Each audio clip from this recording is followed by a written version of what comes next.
Welcome back to another episode of Quick Picks with the Geek. I am your host, Bro Power the Geek. All right, next up we got a fun one. Danny Left Hand to God Barlow versus Djorden Shakur Santos. And yes, that nickname sounds like the world's most confident mixtape title. First up is Danny Left Hand God Barlow, coming in as a -275 favorite with a record of 9-1. This man's nickname isn't false advertising. That left hand really is a religious experience. You don't need to find Jesus when Barlow's punching you because you're meeting him personally. Danny fights like every exchange is a chance to prove his controller's stuck on forward. His left hand has deleted people off rosters, highlight reels, and probably their family group chats. He's creative too, throws flying knees, weird switch kicks, and somehow makes chaos look coordinated. You can tell he's one of those guys who shadow boxes at stoplights and thinks about combos while microwaving pizza rolls. But here's the issue. He sometimes forgets defense exists. His striking defense sits at 51%, which basically means it's a coin flip whether he dodges or gets clocked. And when he does get cracked, it's not pretty. Sam Patterson sent him to another dimension with a right hook that had him rethinking life, career, and probably who Sam Patterson even was. Now he's moving up a division from welterweight to middleweight. That's bold, because at 185, everyone's built like a mini fridge.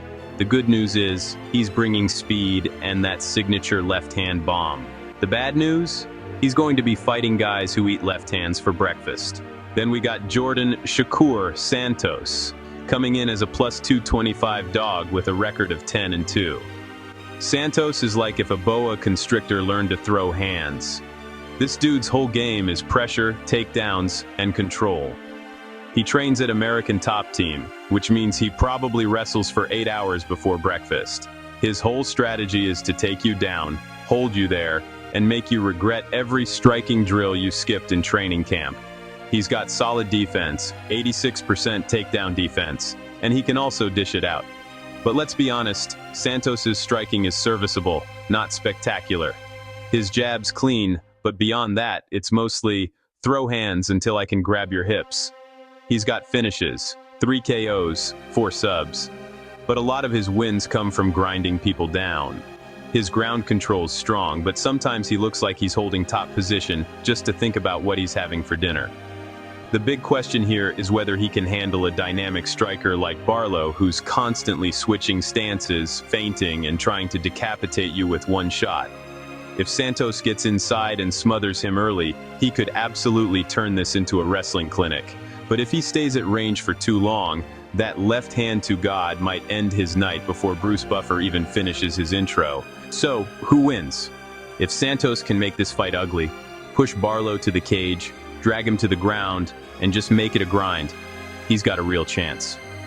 Danny doesn't love being on his back, and if Santos can stay heavy on top, he can take away all that flashy stuff.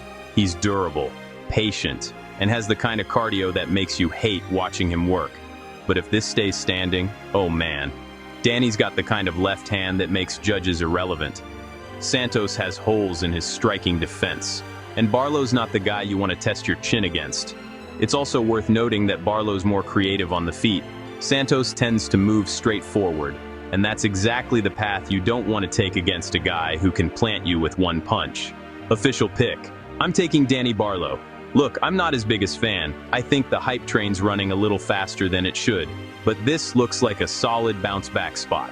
He's faster, sharper, and hits harder. Santos is tough, but he doesn't have the head movement or striking IQ to avoid that left hand for 15 minutes straight. So yeah, I'll take Danny Left Hand to God Barlow to send a middleweight home early, probably by knockout, probably left hand, and definitely followed by a post-fight speech that'll make you question if he's talking about fighting or divine destiny. He's not perfect, but this matchup screams get right fight. Just maybe keep your right hand up, Danny. We can only pray once per fight card. If you enjoyed this, go ahead and smash that like button. If you haven't subscribed yet, what are you waiting for? Hit that subscribe button and turn on notifications so you don't miss a beat when the next video drops. And don't be shy. Leave a comment below and let me know who you got winning this fight. Let's see who really has the crystal ball around here. Until next time.